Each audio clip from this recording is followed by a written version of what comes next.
Kenapa? Yang kita latih adalah pemuda Barat Selatan Aceh. Ada dari berbagai kabupaten ini perwakilan yang mendaftar. Tidak banyak, hanya 30 orang. Supaya mereka yang selama ini adalah memainkan HP, merekam video-video, kemudian disiarkan. Kadang-kadang ada gambar-gambar itu adalah yang tidak bagus kualitasnya. Maka kita training kembali adik-adik yang minat, yang hobi di situ, supaya mereka dari hobi bisa mengalihkan ke ekonomi. Saya juga karena biasanya itu digunakan juga untuk presentasi, jadi bisa lebih menarik kan, tidak mesti harus pakai PowerPoint gitu.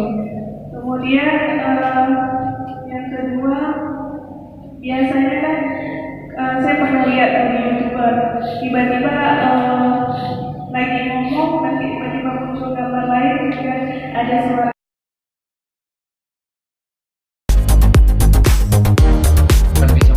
Bagaimana cara mengambil gambar ke jurnalis, bagaimana mengambil gambar ada event-event atau memang lainnya yang diperlukan, bisa multifungsi. Namun nanti siapa yang akan mengarah ke jurnalis akan dilatih lebih fokus lagi ke arah jurnalis, atau yang mengambil gambar event-event akan dilatih ke event di tahap selanjutnya.